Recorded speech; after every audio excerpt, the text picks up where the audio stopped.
नमस्कार दोस्तों, मैं श्याम आप सभी का दर्शक इंडिया में स्वागत करता हूँ। आज हम बात करेंगे जातिगत जनगणना के बारे में। विपक्ष का हर नेता हर रोज सदन में यही मांग कर रहा है, जातिगत जनगणना होना चाहिए ताकि पिछड़े दलितों को, आदिवासियों को उनका हक मिल सके।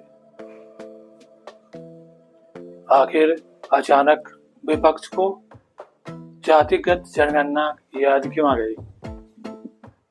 कांग्रेस जो लगभग 60 साल हिंदुस्तान में राज की है, उन्होंने आज तक जातिगत जनगणना क्यों नहीं किया? और ये जातिगत जनगणना कहीं ऐसा ना हो कि अगर हो जाए तो विपक्ष को ही भारी पड़ जाए। बिहार में भी विपक्ष ने जातिगत जनगणना की थी और नतीजा हुआ आरजेडी 4 सीट पे आ गई। अब वो जातिगत जनगणना की बात भी नहीं करते। तो हम बात कर रहे थे जातिगत जनगणना की डिमांड क्यों कर रहे हैं विपक्ष? क्योंकि बीजेपी की जो वोट बैंक है लगभग 99% हिंदू हैं। तो उनका उद्देश्य है हिंदू को जात पात में बांटकर राज करना। इसीलिए वो डिवाइड एंड रूल, फूट डालो राज करो, ये अंग्रेजों के जमाने की बहुत पुरानी पॉलिसी है, जो मुगलों ने भी इसका बखूबी हिंदुस्तान में इस्तेमाल किया। और यही वजह था कि मुगल और अंग्रेज लगभग 1000 साल हिंदुस्तान में राज कर पाए, क्योंकि वो हिंदुओं को जात पात में बांटने में सफल हो गए थे। लेकिन मोदी सरकार जब 2014 सत्ता में आई तो उन्होंने हिंदुओं को एक कर दिया। जात पात की जो दूरी थी लगभग खत्म हो चुकी है। आप छठ पूजा के घाट में चले जाए, किसी मंदिर में चले जाइए या कहीं शादी में चले जाए, कोई आपका जात नहीं पूछेगा। बस कुछ राजनीतिक पार्टियां हैं जो कि जात पात का जिंदा रखना चाहते हैं ताकि उनकी राजनीतिक दुकान चलती रहे।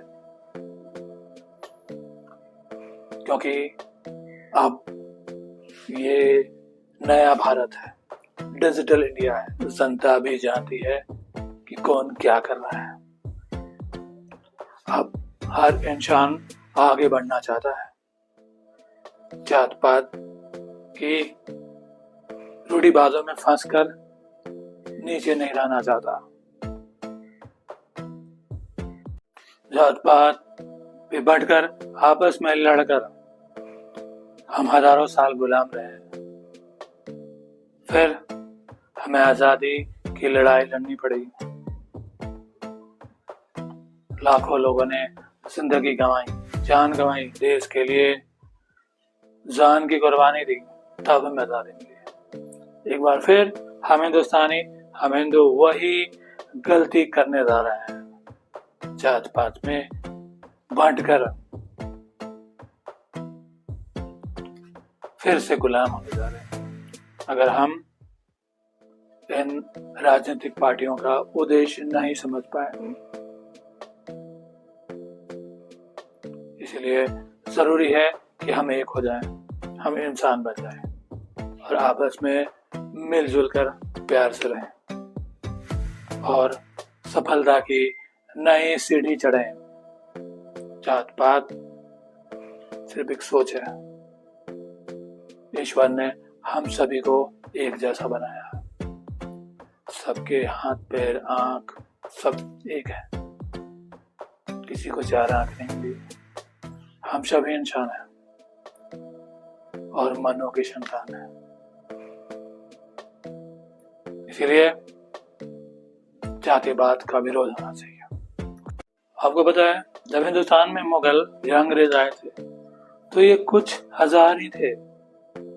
अगर उसी वक्त हिंदुस्तानी एक एक पत्थर उठा के मारते तो मुगल और अंग्रेज कब का हिंदुस्तान छोड़ के भाग जाते। लेकिन उस समय जो राजा महाराजा थे एक दूसरे को नीचा गिराने के लिए उनका हेल्प लिया और नतीजा हिंदुस्तान गुलाम बन गया। इसलिए वो गलती हम ना करें। आपको पता है, साथ ही बात जनगणना का नुकसान हमें ही उठाना पड़ेगा। नहीं जानते कैसे?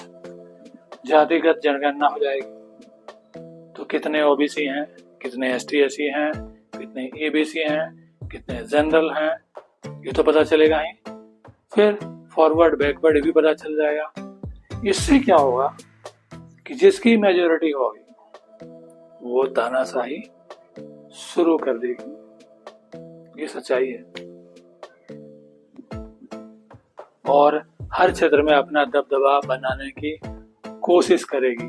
विपक्ष यही चाहता है कि हम जात पात में बंटकर आपस में लड़ें और उसका फायदा उन्हें हो और राज करें, भ्रष्टाचार करें, कोई बोलने वाला ना हो, ना ध्यान देने वाला। आपको क्या लगता है